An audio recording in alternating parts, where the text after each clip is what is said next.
was where Professor Anaxa gave us the lesson. I can still see that day in my mind. And that was your last lesson in the Grove. Now, each of you will head off on your own path. How much the Grove's teachings can help you in the real world depends on how well you can put knowledge into practice. However, heed this warning. If you ever do anything disgraceful out there, don't ever claim you were the student of Anaxagoras, one of the 7 sages. Professor Anaxa, there are still other classes scheduled on the calendar. Are you sure you didn't... Firstly, call me Professor Anaxagoras. Secondly, to clarify, the last lesson means the last lesson I will teach you. I will be entering seclusion from today onwards to research ancient alchemy, and all my teaching activities will be put on hold. Ah, I see. So you're saying that the lessons taught by all the other teachers aren't good enough to be considered lessons? All you do every day is wag that sharp tongue of yours. That's a credit deduction, fine enough IDs Elysiae.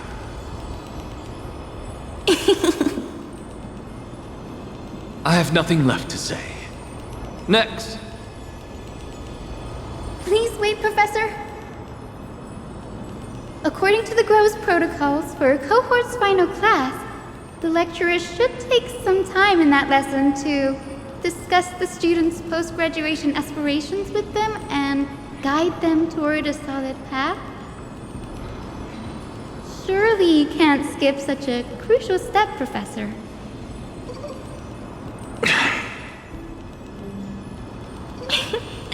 The teaching assistant, Miss Hyacinth, is truly Professor Anaxa's nemesis.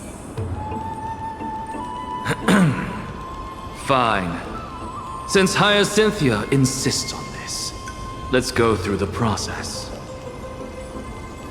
Since some of you are so eager to speak, why don't we start with you, Finan of IDs Elysiae? What is your post-graduation aspiration? Me? Well, it's not exactly an aspiration, but the only thing I want to do is to protect the people I care about. I see. So you want to be a hero? How boring. Next. I didn't say...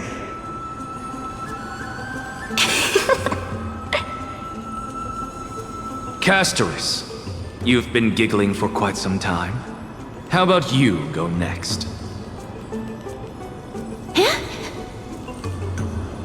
Perhaps my answer is a bit vague and meaningless, Professor Anaxagoras, but... I hope the world can be freed from the agony of death, so that every living being may find calming peace. How naive. So naive that it makes me want to weep for your fairy tale. See, this is why I don't want to follow those outdated protocols. All I get are boring answers. Since you suggested this whole process, why don't you wrap this up, Hyacinthia? Share your aspiration with everyone, and let's see if yours stands out. So it's finally my turn. Good thing I came prepared. My aspiration is nothing less than completing the final blank page at the end of the hero's epic. Blank page? An interesting description. Do explain, Assistant. I've read all of Amphorius's heroic epics while studying at the Grove, and a common thread came to my attention. Almost every epic ends with a description of the hero's achievements, You mentioned how the everyday people of that time lived. No one recorded the struggles and suffering the commoners endured. So you're saying that, instead of legendary heroes, you're more focused on commoners living on the peripheries of historical records. Perhaps I'm influenced by my background. My ancestor, Seleuci the Day Thunder Knight, raised her spear against the sky and ushered in the flame-chasing era that continues to this day. Her story is told to every child descended from the Skyfolk. We have no doubts about Seleuci's greatness, yet her towering figure overshadowed every record from that entire era. What about the Day Thunder Knight's family, allies, and friends? What about the survivors and those who died in the great battles? Whenever I think about their stories by the campfire, I realize the details of those legends have been long lost, and only Seleuci's name remains. Her brilliance had become as blinding as Aquila's, lording over everything on the ground. That's why I'm glad that my era does not lack heroes. All my ancestors had was a sad past, but I have a future I want to protect. Instead of becoming a hero and ushering in a golden deluge to baptize the world anew, I want to stay in the backline and save all the ordinary humans from drowning in the rising waves. I wish not to return to the sky, but to walk among the masses on Earth. I believe it's the only way for the saga of creation. To include a footnote for the everyday people in its blank page.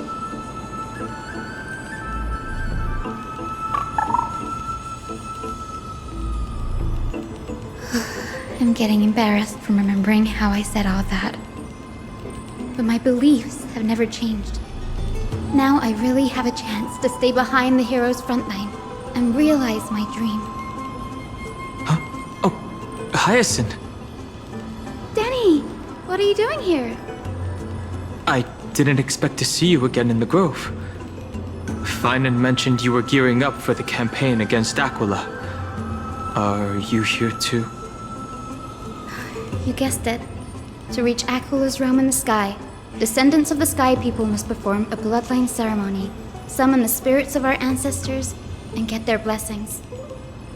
That's the only way for creatures on Earth to forge the Rainbow Bridge to the sky. And the soul of the first ancestor I want to see is here in the Grove. The Rainbow Bridge is essential to retrieve the core flame of Aquila, but undertaking such a vital ceremony alone is far too risky. Don't worry. I have little Ika with me. You will protect me, won't you?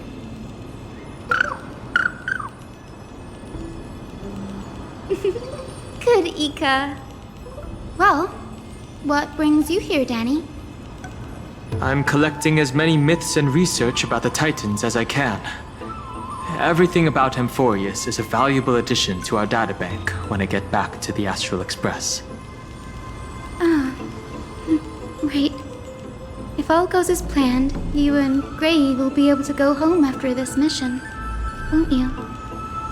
Yes, assuming we can actually break the curse about worlds beyond the sky. I have a feeling it's not going to be smooth sailing. Oh? Could it be that you too have some kind of hidden powers to make prophecies now? That's not it, but I'm starting to question how real everything is after a conversation with a member of the Council of Elders.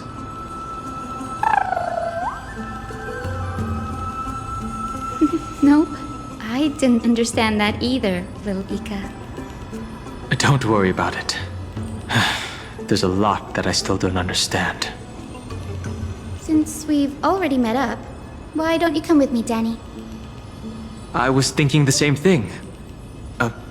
The Grove is fraught with danger right now, and an extra pair of hands translates to extra security.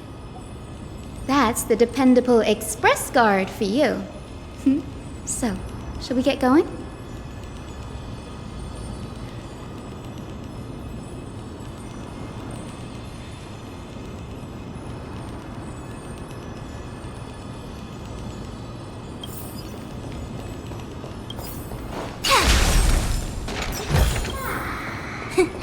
Just as I thought.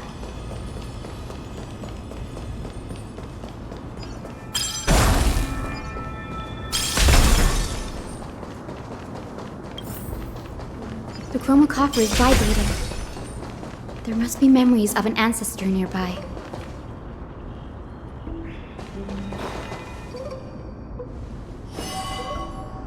What's this?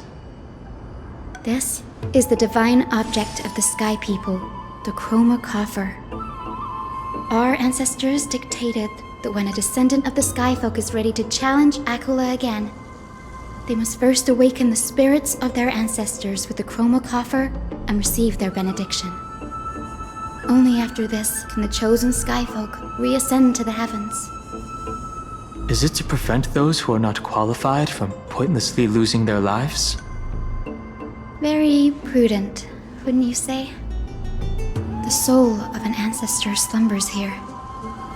Now, I will awaken them. Right.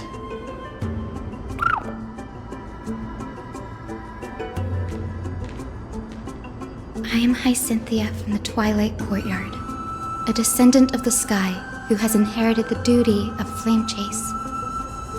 The time has come to fulfill our clan's destiny. I will join the heroes of the prophecy to return to the sky and retrieve the core flame. Ancestor, please bestow upon me your generous blessing.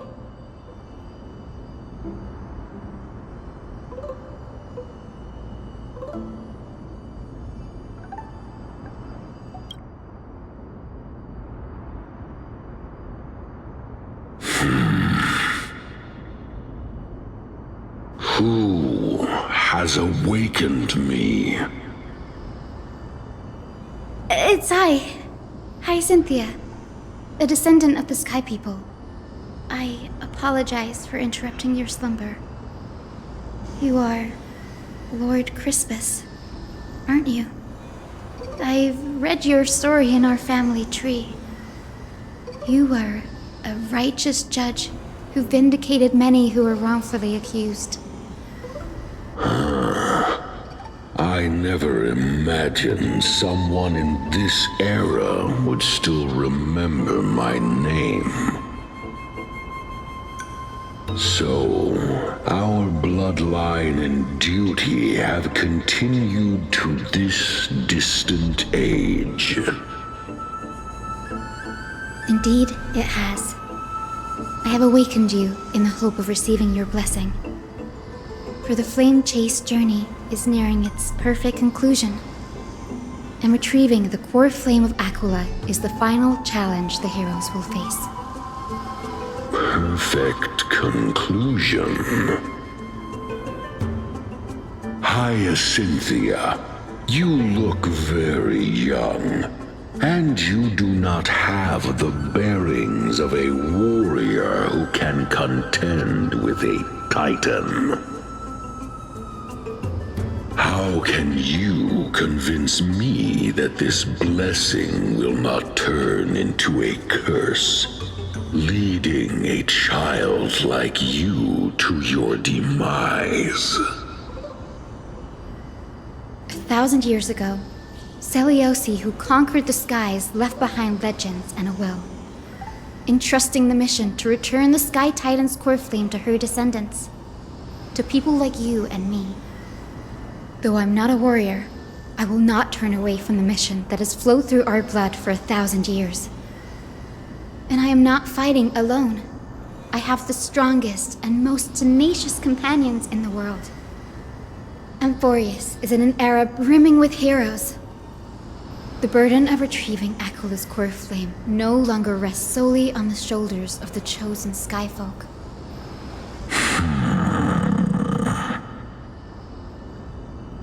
I now wield the power of healing. I aim to mend the fissures in the sky and heal the wounds of the people. I desire to define the mission of the Skyfolk in my own terms, to conclude the vigil that has spanned millennia. I sense resilience in your words. Not an outward resilience, but something deeper within. Receive my blessings, young Hyacinthia. May you gain wings to return to the sky via the bridge of rainbows.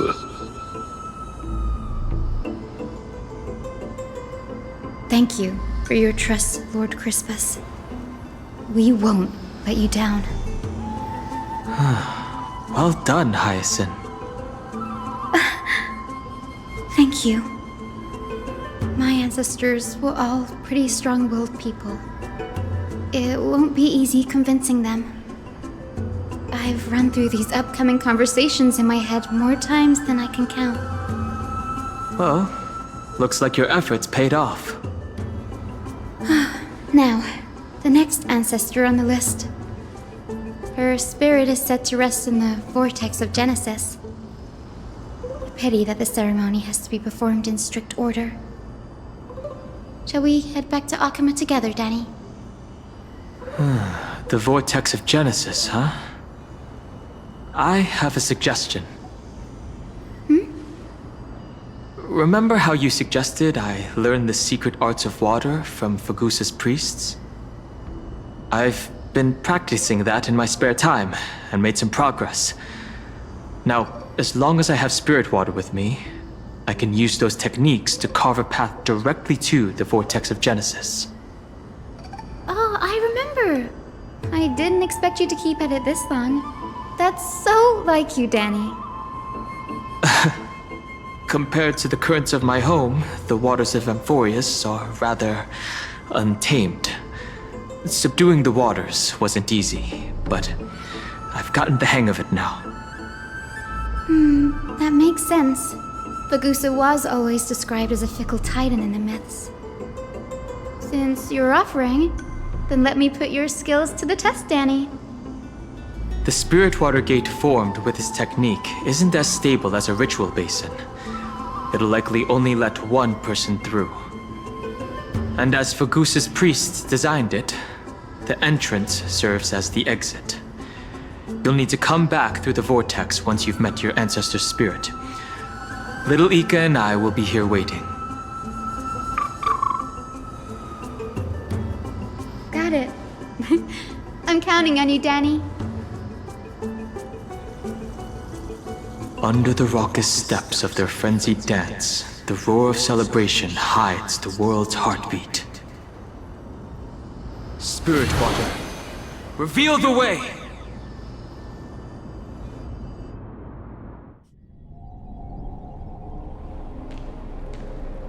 The vortex of Genesis. Unbelievable.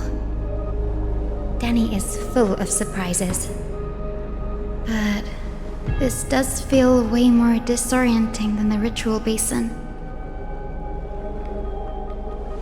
Wait, is Lady Treeby here too? And who is that next to her? Oh, I think I know who that is. Do you have to go already, Saifi?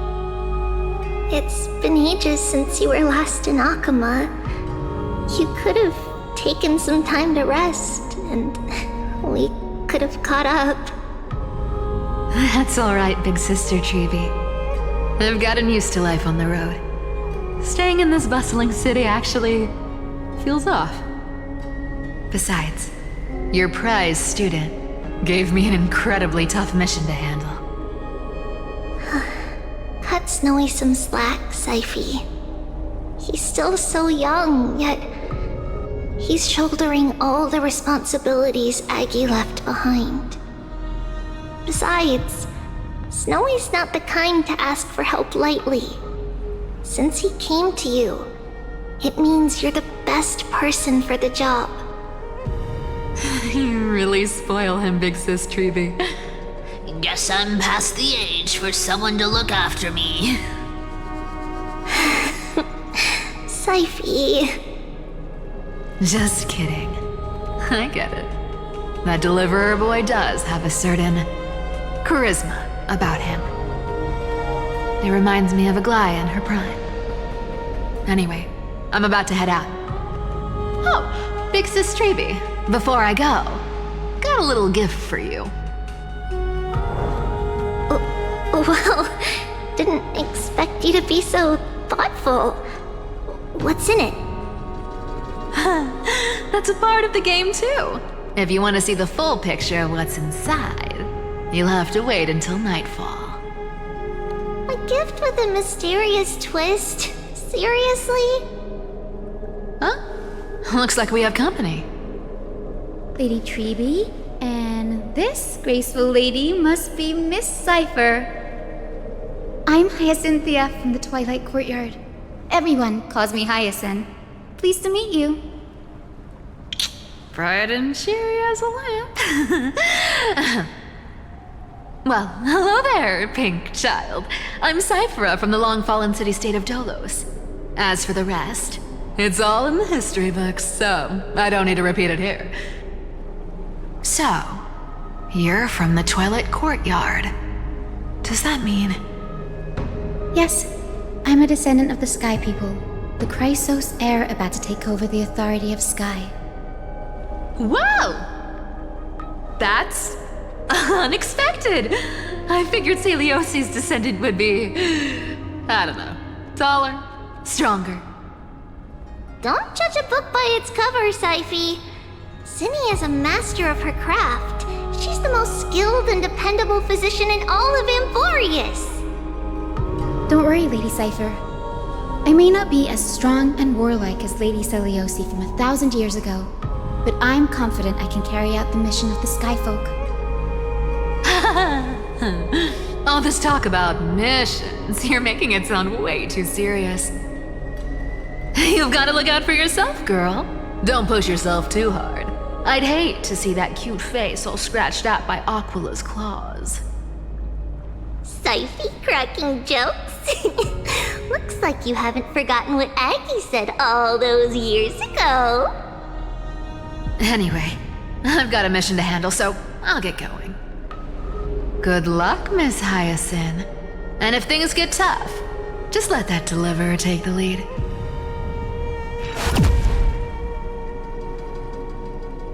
Miss Cypher is in such a hurry. Don't worry, she's always been like that. It's good to have her back in Akama lending a hand. Well, enough about her for now. You're here because of your mission, aren't you, Zinni?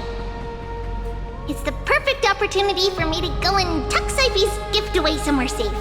The Vortex of Genesis is all yours.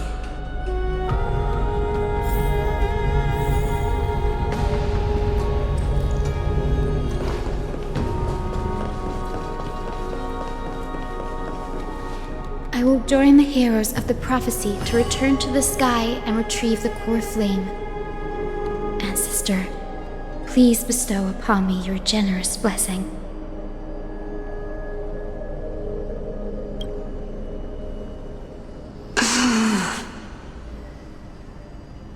Child, what brings you before me? Could it be you're a descendant of the Sky People? Yes, I am Hyacinthia of the Twilight Courtyard, the successor of the Sky People's flame chase duty. You must be Gem Electra. Legend has it that during the Chrysos War, you led our people to ally with Akama and held back the Kremnoan forces. It was your victory that earned the Sky People a place in the Holy City. Hyacinthia, you seem well versed in our clan's history. And this is the Vortex of Genesis? It is. Look, 10 stars have already been lit. The Chrysos Heir's flame-chased journey is nearing its end.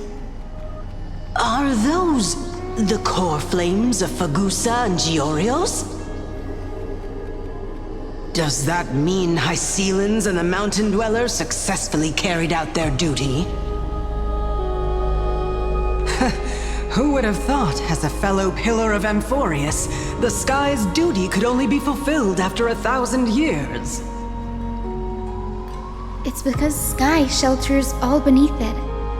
If it were to shatter, the world would fall apart with it. That's why Lady Aglaia made the core flame of Aquila the final step in our campaign. Aglaia? Is she still on the flame-chased journey after 1,000 years? Unfortunately, she has recently left us. But you're right. She was indeed still guiding the Chrysos Heirs forward. Incredible. That girl actually managed to endure the merciless erosion of time, and lasted for so long. Answer me, Hyacinthia. Since you recognize me, you must have also read my writings, no? Every record regarding my lineage is etched in my memory, including your words. In that case, you're probably aware of the prophecy I sought from a certain Trebios. Yes. At the end of the Rainbow Bridge, the Sky Folk will mend dusk and dawn. But unfortunately, no ancestor has ever been able to truly decipher its meaning. I see. Yet Trebios's prophecies never fail. Perhaps you'll be the one to witness its fulfillment, child. May the prophecy lead you to a gentle fate. Thank you, Lady Ectra. Whatever fate the prophecy holds, I'll face it head-on. It's only by giving everything we have that we can truly accept any outcome with a smile. Won't you agree? I like you, child. I wish this conversation could go on a little longer. Take my blessing, Hyacinthia. When I first saw you, I indeed had my doubts. But your resolve has touched me. If Sky's divinity is fated to pass on, I hope it incorporates your optimism and kindness. Your blessing is a treasure beyond measure, General. Rest well. I'll make sure your gift is put to its best use. General Ectra is so different from how the records described her. She's quite a gentle person. All right, time to head back to the Grove. I shouldn't keep Danny and little Ika waiting.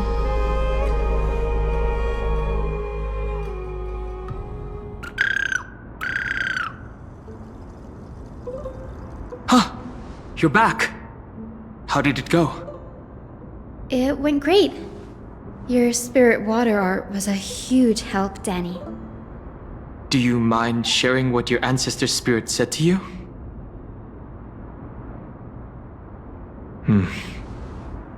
What's wrong, Danny? Nothing. It sounds like everything went smoothly. It's just... I'm a bit concerned about the prophecy you mentioned. At the end of the Rainbow Bridge, the Sky Folk will mend dusk and dawn. I can somehow sense a hint of sadness in those brief words. You've always been a bit of a sensitive soul, haven't you, Danny? Lady Trinan deciphers countless prophecies every day, and this one's just another among many. Don't worry too much about it. I hope so. Come on, Danny. Don't look so gloomy. We're gonna have to take a long trip for the final visit to the ancestors. Where are we going? Our final stop is Lord Mighty's home, Castrum Kremnos. We're here. This is it. Castrum Kremnos. Lord Mighty has been fighting the Black Tide here, alone day after day. I'm worried about him. He sent a message earlier carried by thunder, warning us to watch out for the Flame Reaver's actions. That means he hasn't been consumed by the Black Tide's madness yet. We're here to complete an important mission. We shouldn't interfere with this battlefield. Don't you agree, Danny? I agree. There. That sleeping spirit is my grandmother. Your grandmother? Yes, my grandmother Jacintha was a warrior.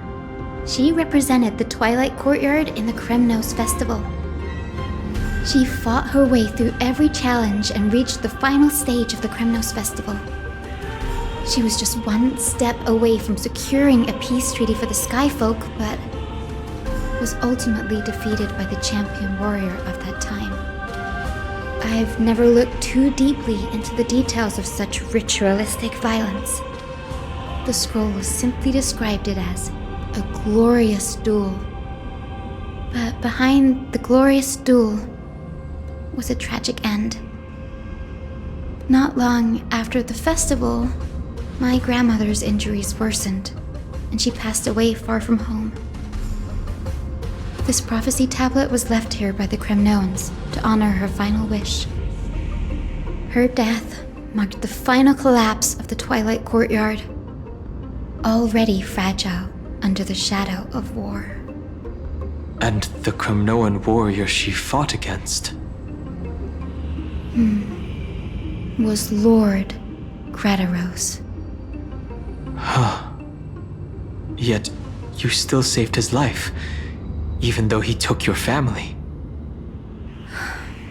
Seeing him lying there, gravely wounded, bleeding out, I can't put what I felt at that moment into words.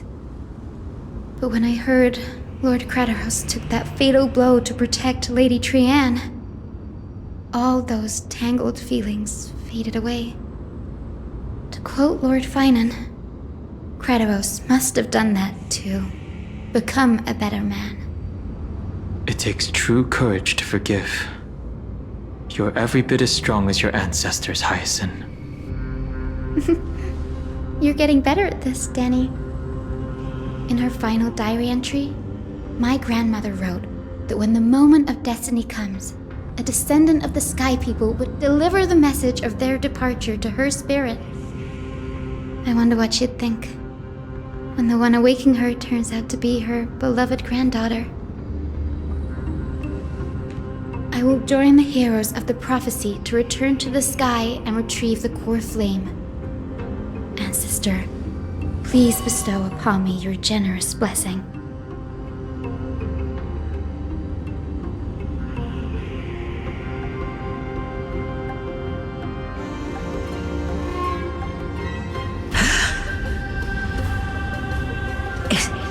Is this the world of the living? Wait. You. Could you be? Grandmother, it's me. You're Hyacinthia. Hyacinthia, my little hummingbird. Why? How? Why is it you who awakened me? I have never imagined this. I thought I would feel happy for all my ancestors when this day came, but now I can't even experience the joy of seeing you again. Do you remember that you and Father took me to my very first skyride when I was 8? Back then, you wanted me to pick one accessory out of 4. The sun crown representing nobility, the storm bracelet symbolizing strength, the ice ring embodying wisdom, and the radiant pendant signifying kindness. Grandmother, do you remember the one I chose? You spoke an innocent little prayer, infusing a faint thread of light to that modest pendant. Yes, and I remember how surprised you were. In all those centuries, no other child of the Sky People had ever made the same choice I did. Hyacinthia, there was a time when I thought you were a timid child. You never had much interest in swords or battle and had no relation to that fiery determination and strength in our blood. Yet I've told myself, that's not a bad thing. If my hummingbird could live her life in kindness and optimism, then it'd be a good thing. I never thought the burden of retrieving the core flame of Aquila would fall to you. Don't worry about me, Grandmother. I believe what makes someone a Skyfolk isn't just outstanding strength, but the capacity to shape the world. When the world cried out for a hero to challenge the gods 1,000 years ago, Zeliosi stepped forward and began the flame-chasing era.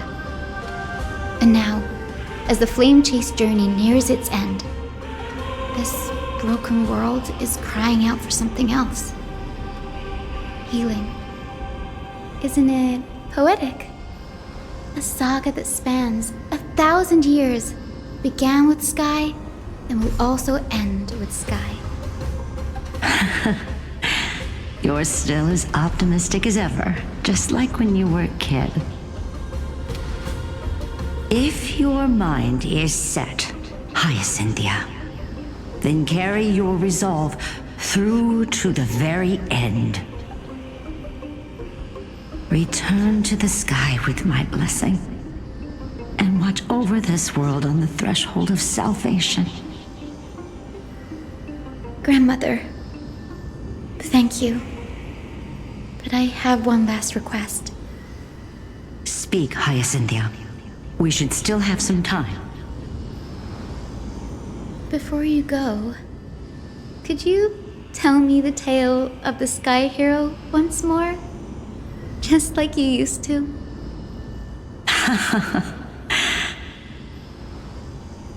Then listen closely, my dearest hummingbird.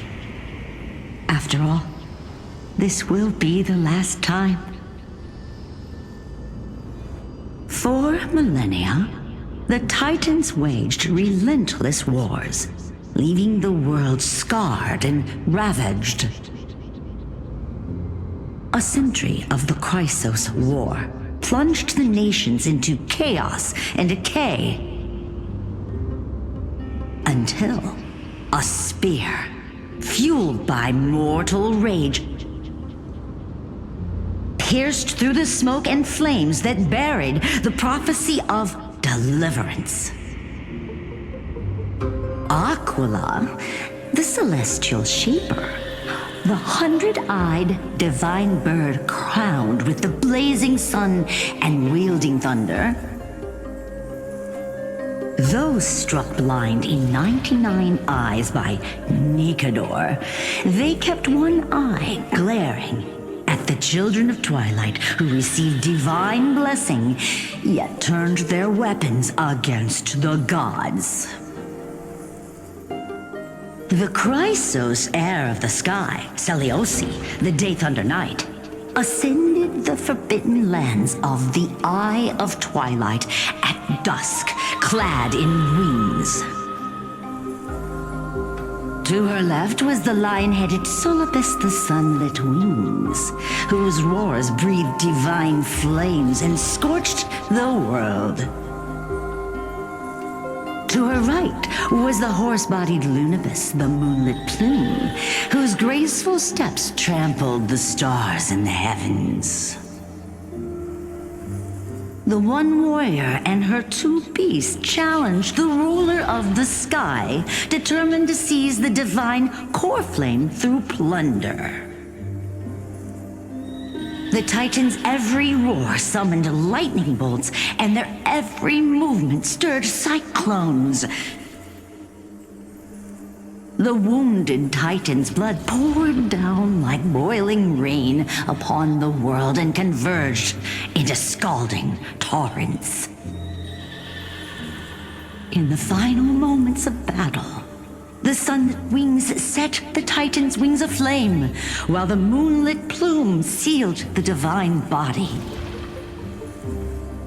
The battered hero of the sky, with her wings broken and her body covered in wounds, struggled to lift her spear and pierced the last monstrous eye. The Titan's divine body crashed to the ground, and with it, the sky tore apart like fabric, about to fall with its god. The fear and pleas of mortals urged the hero of the sky to rise again. Seliosi, the Day Thunder Knight, the first of the Chrysos heirs to slay a god in this world, charged into the crumbling body of Aquila with her two fearless winged companions. She merged with the Titan, holding up the sky once more, only to leave behind a powerful message for the world. My descendants will be blessed and cross the rainbow bridge back to the sky. At the end of the prophecy of Genesis, they will reclaim the core flame from my hands.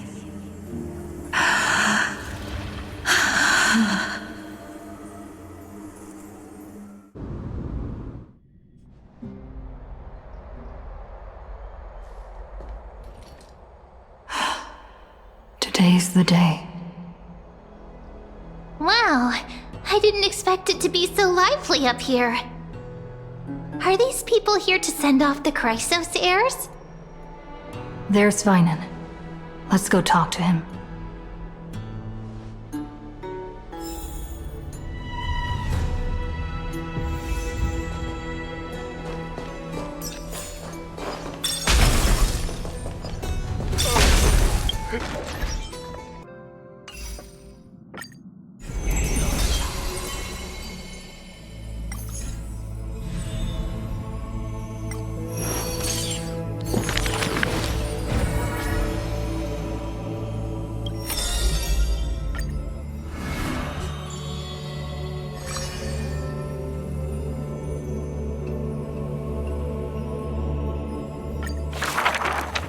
To the dead, when she bids farewell, she casts this slate into the fire, an act futile. I have never heard of lands with such customs. At this time, something drizzles down the slate, full of colors, seemingly tears for the reaper of chills. It turns out the slate is inscribed with poems, and every phrase is diligently colored with skill. Before people pass away, I write down these poems. That is the limit of the girl's answer, and she only responds with silence for requests to read these poems.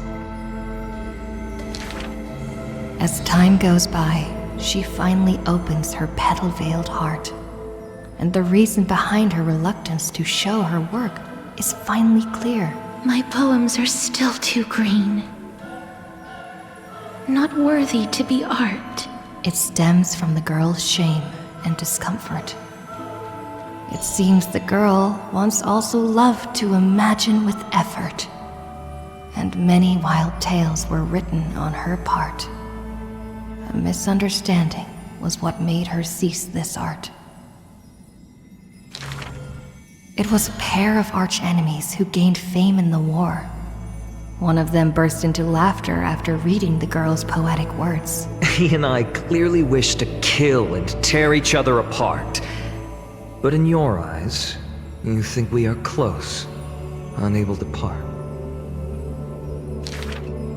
She did not write poetry as a pastime. It is said that she left great works under hundreds of names. In different times, she even criticized her previous beliefs, making her identity even harder to assume. I still found her weakness after many twists and turns. No matter how fickle her thoughts, she never lost faith in those words regarding the value of fragile mortal lives. She is heartbreaking and enchanting. She is the fingertips of death and the ghost of love and poetry. However, those poems have brought her many complaints. The poems that her hands composed all lack an ending of any kind, and the Maid of Death has no desire to continue them. This is truly difficult to write. The girl excuses herself. My duty is to lead the living to the end. I cannot think of a fitting end for a poem to the dead. Such is the epitome of lies. One who's grown used to death remains inexperienced with farewells. Therefore, I extend her an invitation. In the story belonging to herself, she can leave an ending reserved only for her. What she brings is not only death. She thus replied when we first met, and when we meet once again for the last time, she again deliberates over this closing statement. Apart from death, there is something else that is worth remembering. That is the journey she walked.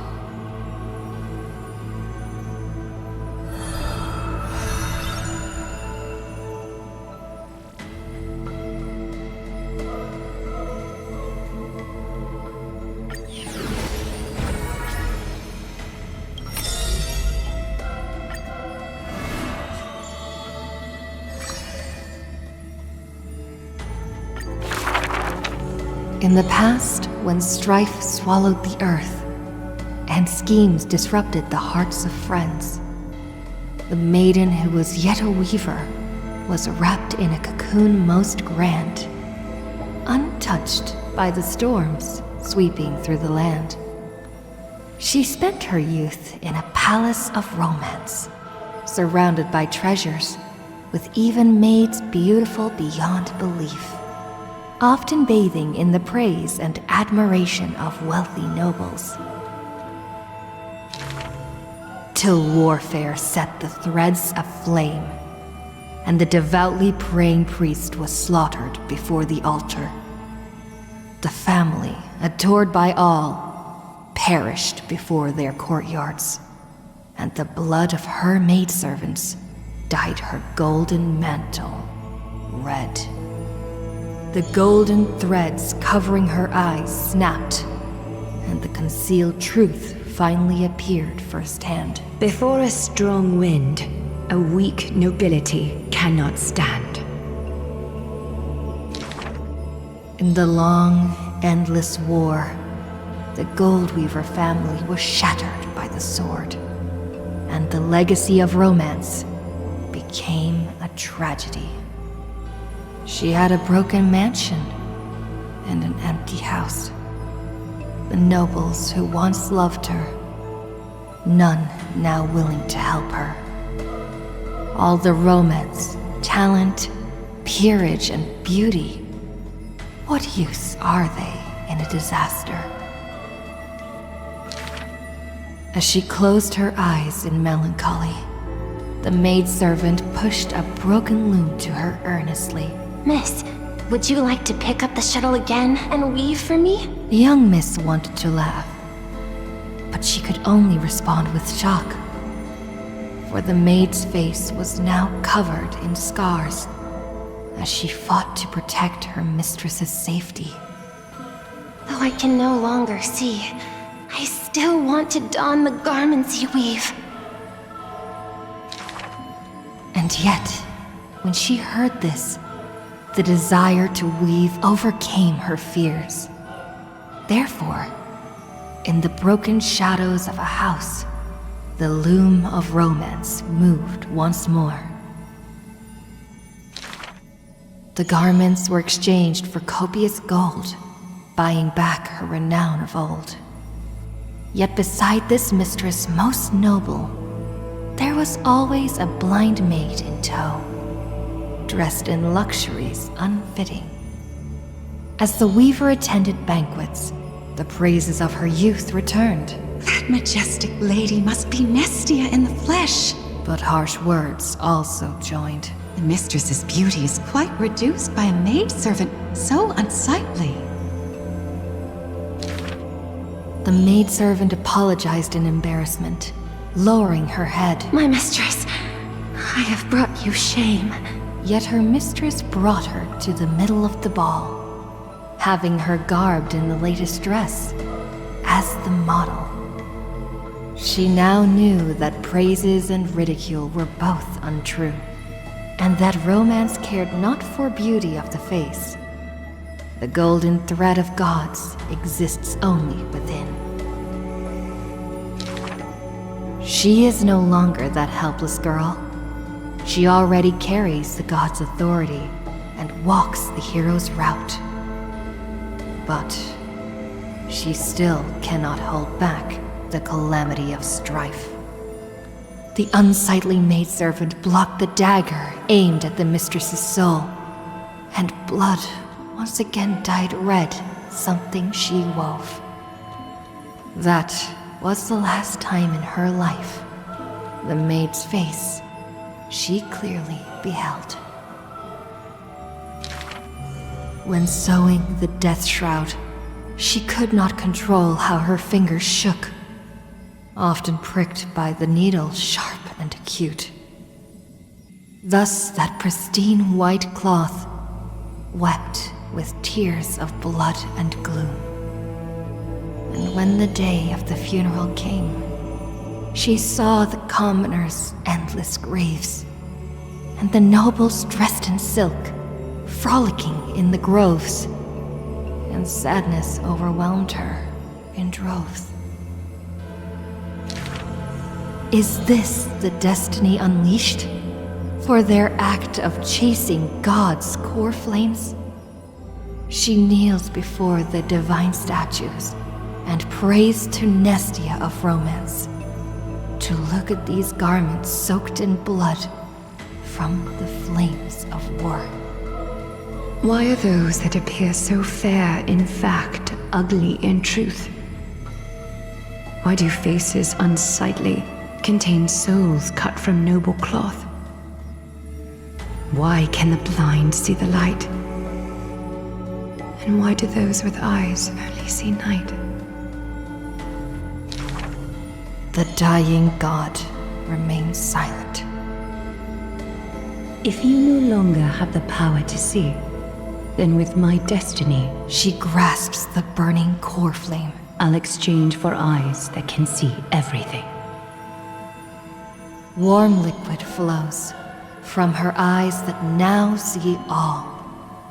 In that instance, she is sure that she saw the manifestation of beauty.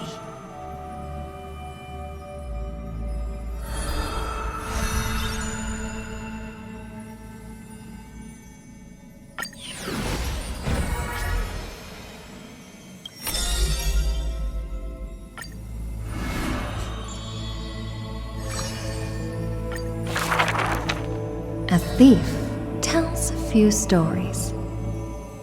The first story is titled The Golden Apple. It doesn't have to go to the fairest. That city is named Paphos, where the golden light of Nestia shines. The golden apple tree sits in the city's middle, Only the fairest can pluck its apples. The beauty pageant begins on time, as the fair ones stretch their supple arms, trying to pluck the fruits above their heads. Yet every time the apple comes within reach, a breeze blows the fruit away without a trace. The audience in displeasure disbands, with only one girl left standing there, her features bland. Yet to her surprise she finds her arms full of golden fruits, a harvest grand. The second story is titled, Trying to Argue? Don't trick yourself, please. That city is named Idalia, where Circe's roots bury deep and wide. The sophist scholar holds a tortoise aloft, but his theories? Common sense bereft. Even the best athlete could never catch up to this turtle. None can overturn him in arguments, and he obtains the champion's crown in merriment. Yet, as he is about to leave, a wind blows the tortoise in front of him, and behold, his paradox becomes truth. To catch up to the turtle, an entire day and night he spends. The third story I will tell is titled, A Competition in Trickery. Who do you think is the Grandmaster? That city is named Dolos, where even Zagreus was once tricked. The king promises to reward the perfect lie, wishing to recreate the deceit of the Titan, his grand feat. I think the world is a gourd. In truth, we are all already dead. The liars take their turns in the challenge, but no one pleases the king. With a gust of wind, the girl emerges before the king's face. And when she leaves, she already has the king's promised gold in a pouch. The others are curious as to what lie she raised. Zagreus can only tell lies, and I am Zagreus. The fourth story is called, You Like Money? Good. But you must pay the price. That city is called Mythimus, where the sea breeze intoxicates the people with delight. A wealthy penny pincher prays to the Titan. Please give me the power to turn anything into gold. With a breeze, the rock in his hand turns to gold. But his joy is fleeting to behold. For with one embrace, his wife turns into coins, scattered on the soil. He howls at Fagusa to retract the blessing, but sees a girl in a hood in passing. The girl laughs hilariously, holding his hand in hers. Go back and check your vault. Some gold may be missing, but your beloved is right there, waiting. Cyphera, you took another long journey. And we want to hear your fun stories! The girl with the hood dangles her feet in the bath, as 2 coins dance and fly between her fingers. Basically, I visited 4 places, tricked them to my heart's content, and came back fully rewarded. The girl pauses her words and looks out the window, as the light above the Titan's shoulder casts her right cheek aglow. The dawn will never cease, and the thief star wanders in foreign lands. How would you know that I am not lying right now?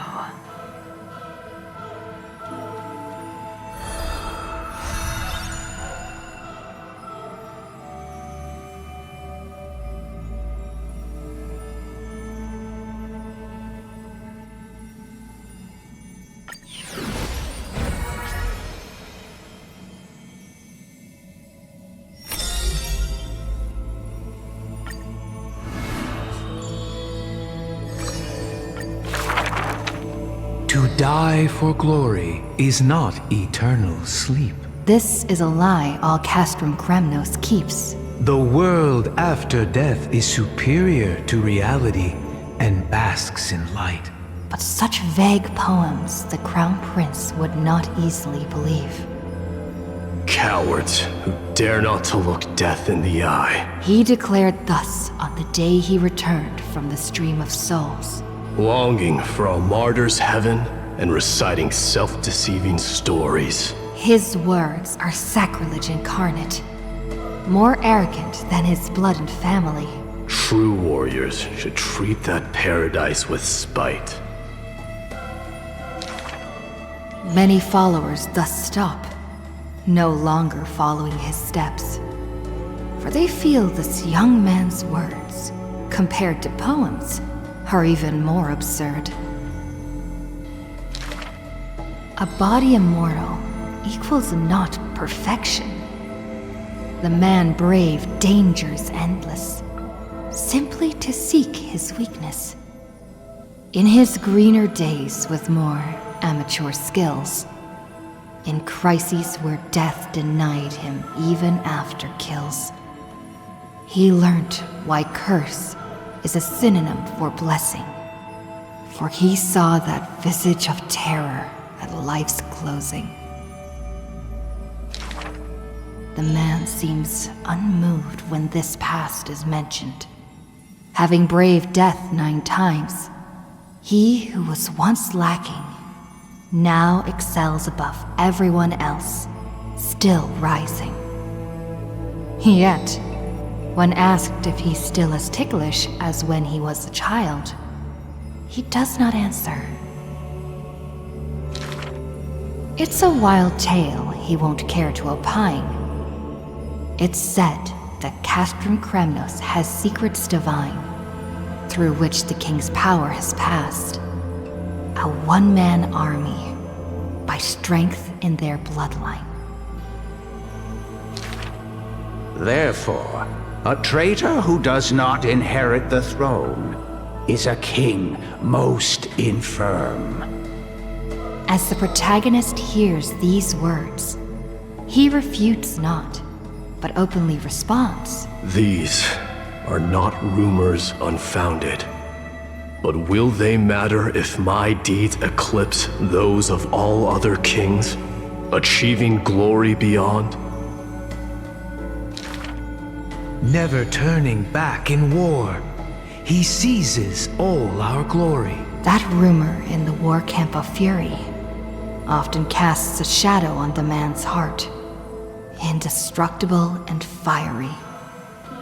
When campaigns become mired in terror, he sends his army to places safe and secure. Yet alone he goes to fight, knowing death can touch him ne'er. The Kremnoan detachment who follows him in livery all die in bed, devoid of glory. They have their share of grudges upon death, but the man has no regret, none necessary. Your glory lies not in death, but in my hands. The dust settles, and strife calms. A deathly quiet covers his father's realm, and the man, alone, returns home. A question seems to sound from shadows of the past around. Did you already walk that flame-chasing road, O King? Atop the throne, the man mutters alone. There's nothing else worthy of the hunt, for I am the blazing fire at the journey's end. As it has been foretold, he killed the king to become a king, and killed the god to become a god. His eternal destiny is to be crowned in blood.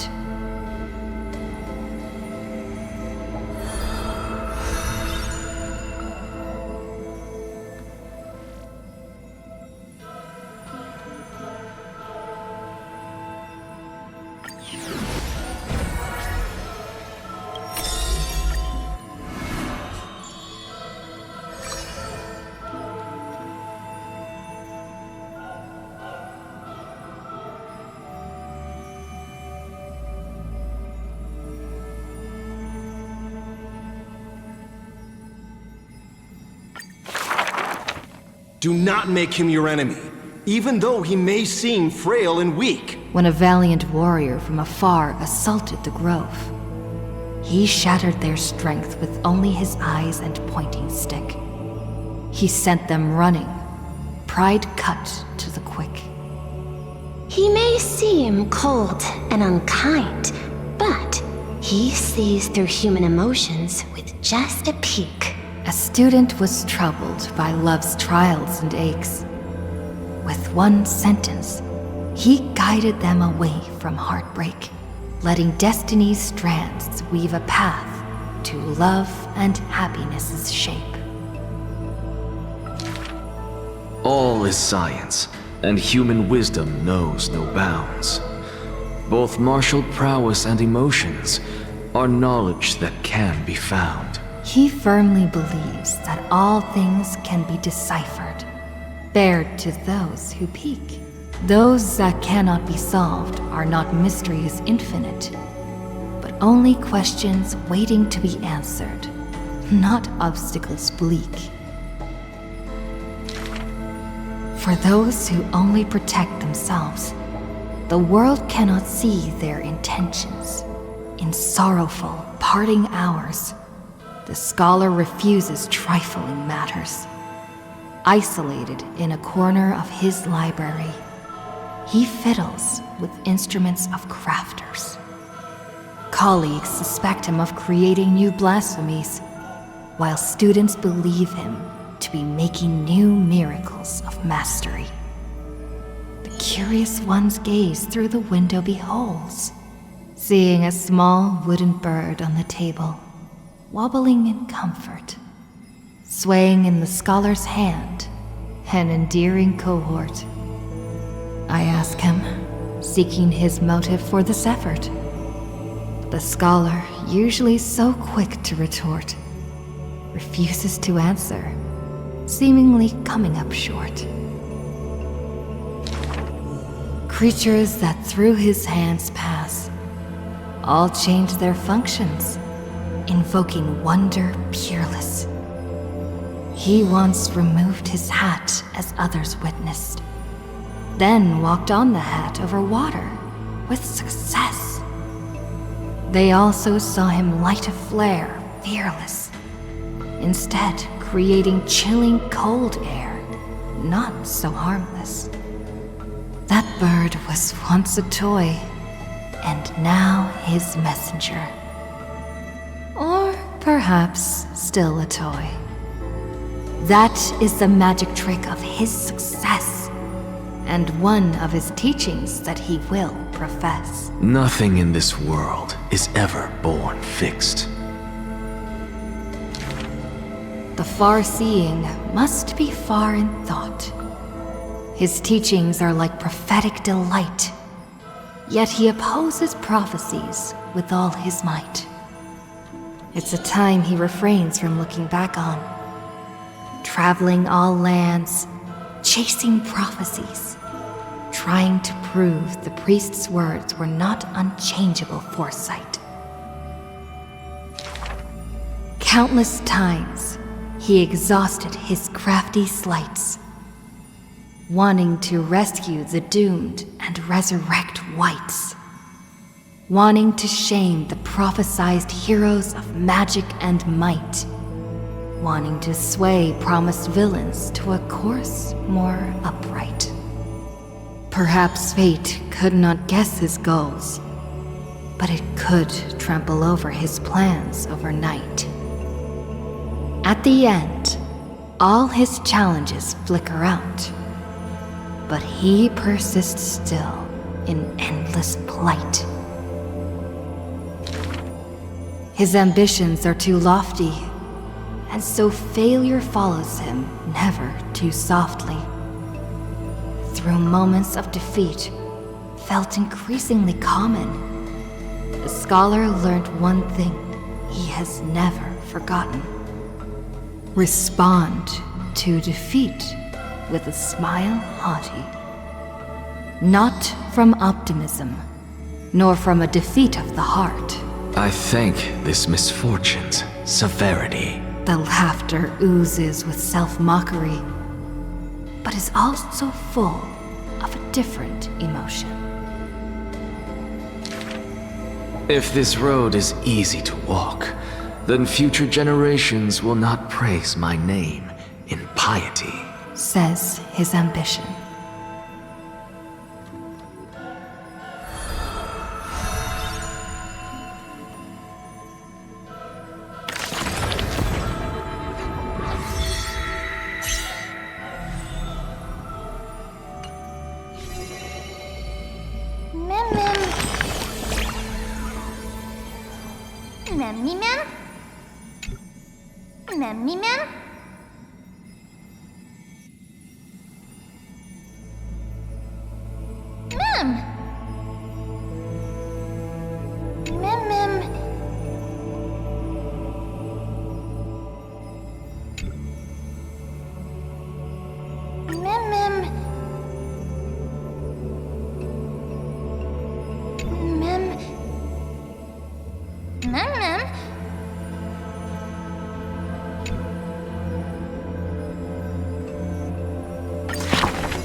In Dolos' suburbs, in a tiny weaving workshop, the silk-weaving old woman busies herself within, as her smart child wanders outside on a whim.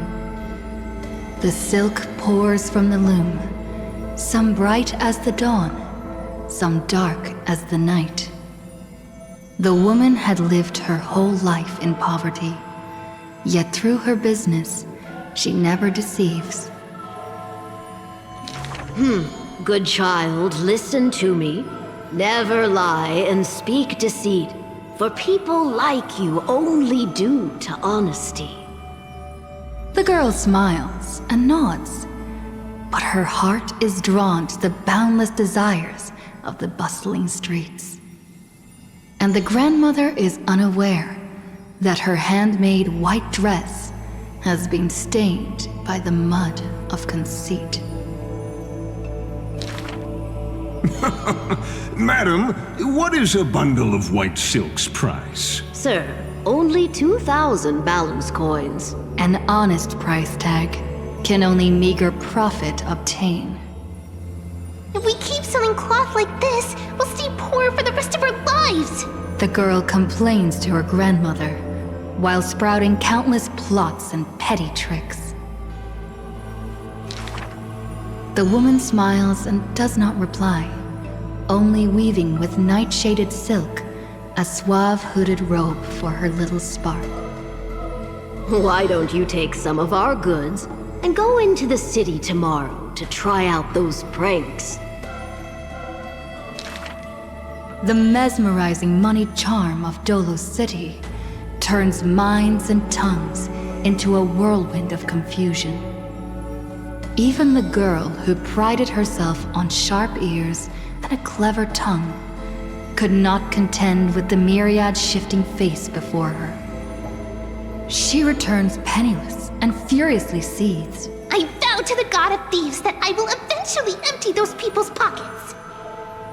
Smiling, her grandmother stops her silk work and offers some dinner with humble dish. Silly child, don't let Titans hear such vows and promises.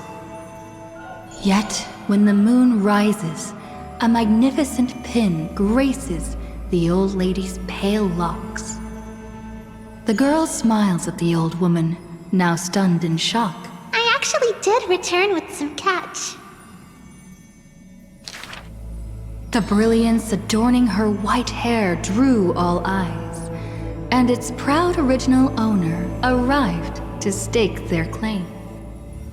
The bet that the girl won with a brilliant trick is described as a thief's loot through lying schemes. The old woman in her panic shouldered the blame, confirming a sin that was but a fabrication. By Delos' laws, we must also execute all her family! To protect the girl, the old woman reveals the final secret unseen. She's not my family, but just an orphan picked from the street on a whim. People thought this to be a lie, but the girl knows that her grandmother cannot deceive, just like how she always glossed over questions about parents and kin. Your parents went to a city-state far away. The girl never bothered to unravel the threadbare lie. Stop! Stop right there, you thief! Run! Run as fast as you can! Cyphera! The lies overthrow the shop and tear apart the good woman's good name, leaving the girl with guilt and grief. The hearth of her home was a lie, doused by another conceit. But if her sleight of hand had better skill, would it have made that fire burn forever? The girl pulls down the hood and sinks into the starless dark. I vow to the god of thieves. And from that day, she never left empty-handed, her words woven with deceit. However, back then, the girl did not realize that the people did not covet one simple pin, but the golden blood flowing beneath her skin.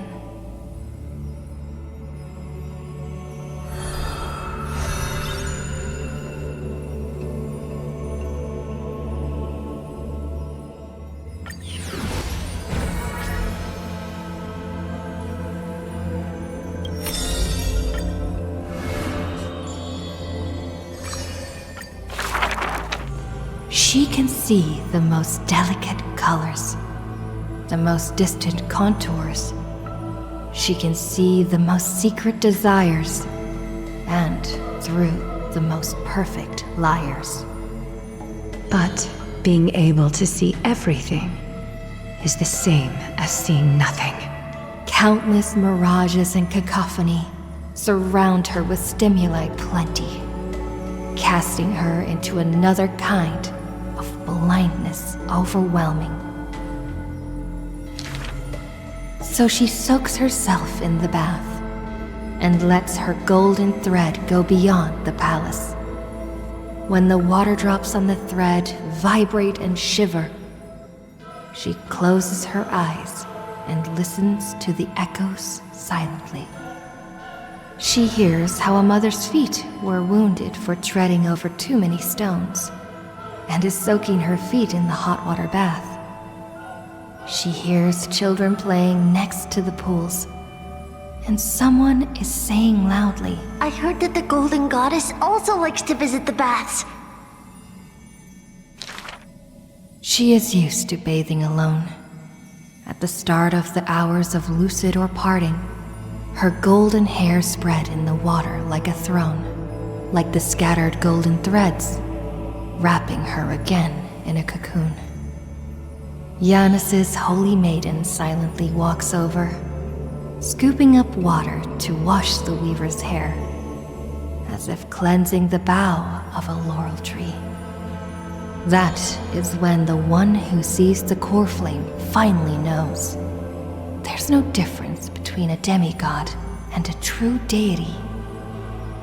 The golden blood that congealed through divinity only in this heavy heat can temporarily flow. And let this golden butterfly feel a fleeting warmth, just as she had once touched her own face. falls the final tear her eyes will ever produce. Teacher, I had a dream, she recounts, like a young girl on a whim. The sound of the water repels all disruptions in speech. Such peaceful rest, such sweet dreams. She dreamed of how she was a naive noble girl, ignorant of the world. She dreamed of the countless nights when she worked, in the courtyards she weaved. She dreamed of being before the vine-covered temple, where the wind blew by in a violent stream. Lastly, she dreamed of the prophecy that she heeded, how the ancient sound came through the 1,000 waves and could not be heard clearly in her dream.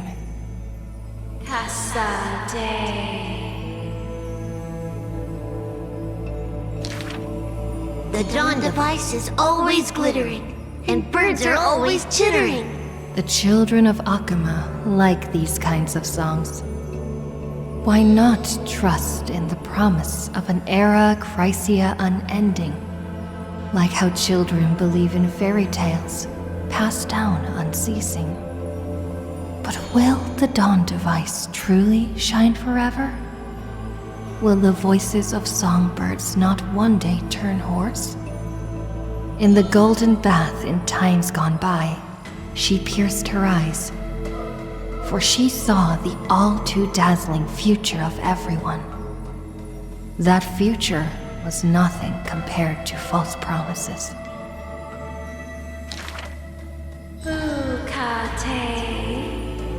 The gods have already determined her destiny and her passing. She knew. She has long known. The red-haired child appears worried. You are aware of everyone's fate, yet never speak of your own future. The child who passes along the prophecy understands that to lay such a heavy weight on one person is comparable to the dawn the world-bearing Titan's shoulders. There's only one future for silken threads. That is, to weave magnificent clothes for others.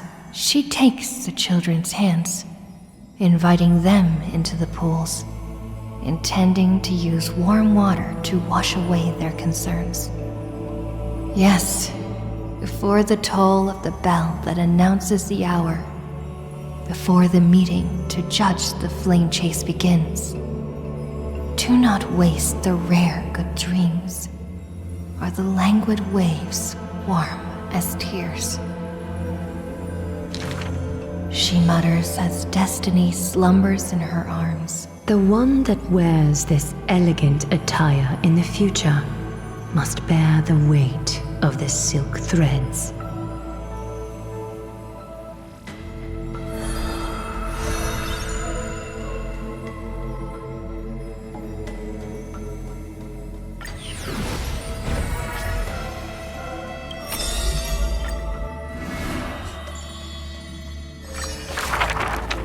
There are no swords here, only farming tools. Facing the ambitious boy, the shopkeeper kindly explained.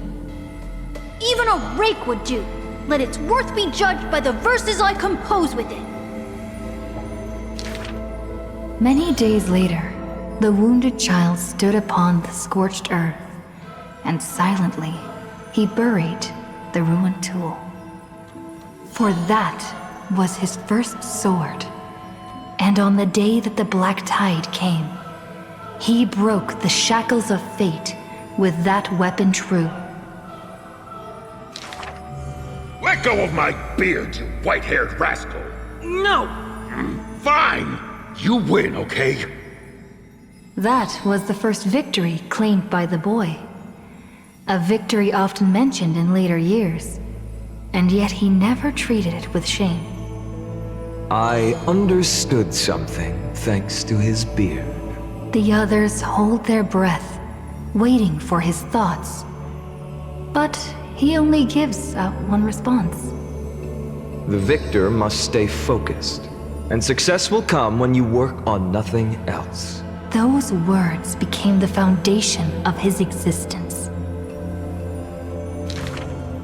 Knowledge is also a power used to smite. While studying at the Grove of Epiphany, he etched this into his heart. So he devoured thousands of books, skimming through to glean the martial powers of might. But unenlightened wisdom is merely dust.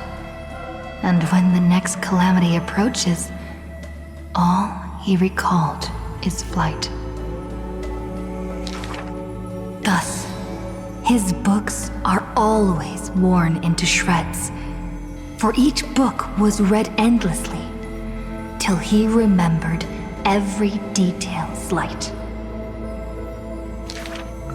When first arriving at the Holy City, he was no more skilled than a soldier, except his ambition.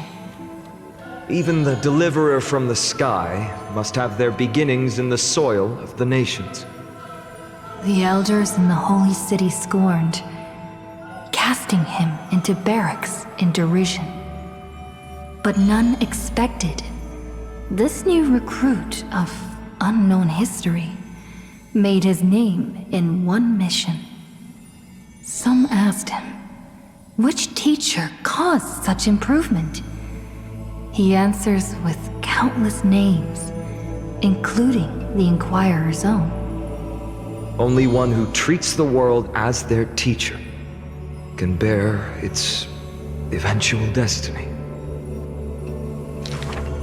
Those with golden blood are bound to succeed. The golden heroes are born as gods, beloved. Such words echo in the man's mind. Yet he knows glory is not where the journey begins. He misses the buried rake, worshipped the enemy with the long beard, mended his tattered books, and polished the barracks' dust-covered gear. What forges a hero is not destiny from above, but the long journey that follows. Now he stands here and looks back, and his past twists into a winding path. The long road to the sky stretches ahead, and towards the blazing white sun, he pens down Deliverance's name.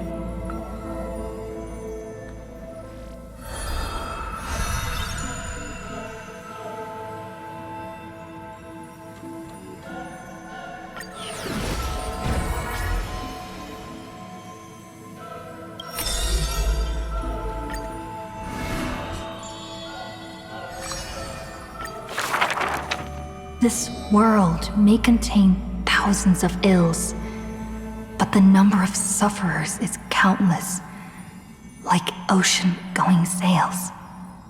The father and daughter who inherited the sky wander this land's paths, and throughout the cities, they heal the unwell. Heirs of the sky who once reveled in martial might, why do you now soothe the world's blistering blight? The doctor responds with a smile as he cures the injury's agony. Father, why did our ancestors revel in warlike might? Because they only have a sorrowful past of lamenting wails. Then why are we here, soothing the blight? Because we have a future that needs protection still. The priest who parts dusk from dawn collapsed the sky and sealed her wings, and dwells in a place where time itself mends, bearing the promise to return to the Zenith Supreme. This is the Twilight Courtyard's story. And the father tells his daughter the tale of their line, next to the bonfire, lit in the wilderness where winds pine. Though he had told the story many times before, a light in the girl's eyes still shines. Maybe I will return to the sky one day. Or maybe that is not to be your fate. The blessings of the sky were passed down through generations of their heirs. The brawn of the Titan who molded stars granted a boon fitting and fair. Perhaps the girl with heroic blood in her veins will be accompanied by thunderbolts and the sun's merciless glare. Childishly, she recited the words, "Oh sky, heed my wishes." And thunder and heat did not descend. She only saw a sliver of gentle warm flare, wiping away mortal exhaustion and others' tired airs. What a gentle blessing! All said that she must be a savior saint, bringing light to the land, even if faint. But where the girl's eyes often gazed was the wine-dark sky, gloomy and bleak. The god is also sick. That grand longing to save the world may be no more than the girl's feeble dream. But her father treated it as his greatest treasure and taught her all the ways of potions and creams. That girl therefore always accompanied the gentle master of healing and repair. And she brought glowing faint light to the night, dispelling pains and mending the world's pitchy blight. Father and daughter often rested in the silent courtyard under the giant tree. Yet today, at that place, only one solitary figure can be seen. On that night, the healer spoke to a visitor throughout the night. On that morning, he bid farewell to his daughter for the first time. He will heal the ill at a faraway place, where the end of days approaches, and no family of his should follow. You have learned the craft of healing and understood the blessing, but a light more radiant still is needed to heal the entire world. The departed healer never returned, and the girl never left. And that rather lonely courtyard stayed silent as it was before.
I'm never telling jokes again.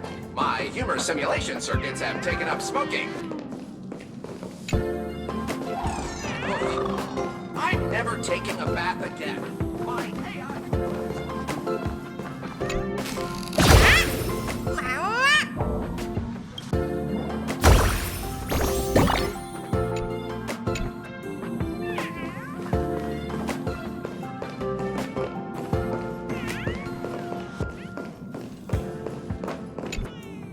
Every time we meet, your memories get richer.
Sincerest greetings, as always.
Another day with hardly any customers. How quaint. A space so meticulously curated just for my refined tastes. I suppose it might do for moments of reflection. Perhaps the best part is that even with so many present, there's a delightful scarcity of simpletons. Not at all. As a nameless who's always on the road, constantly meeting with various characters, don't these encounters become wearisome?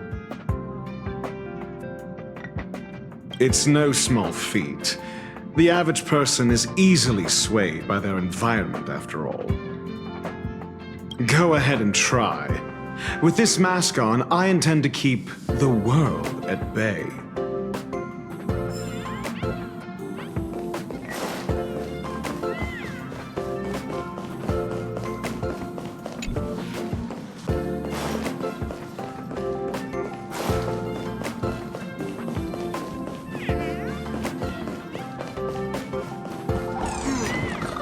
Another day with...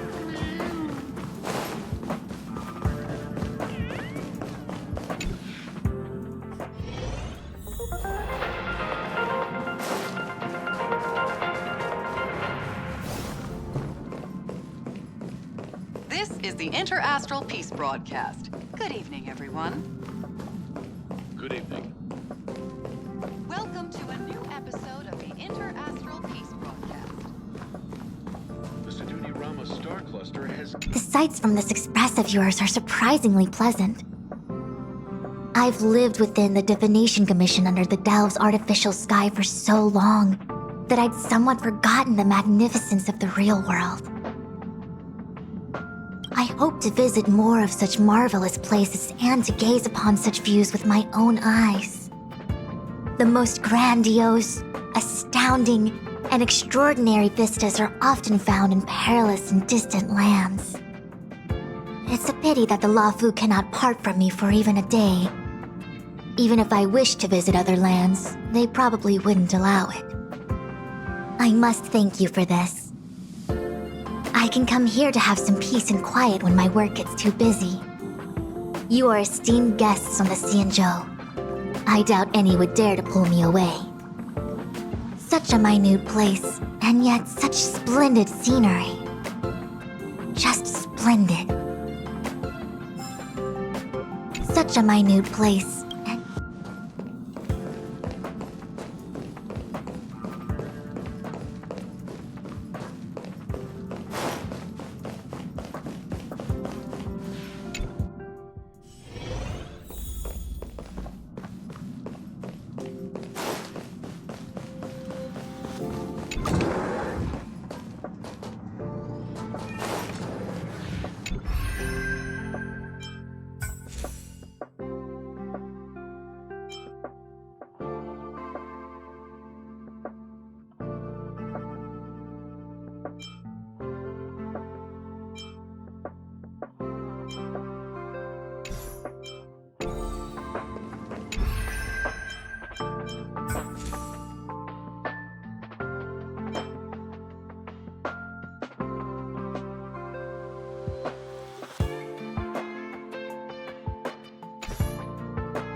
you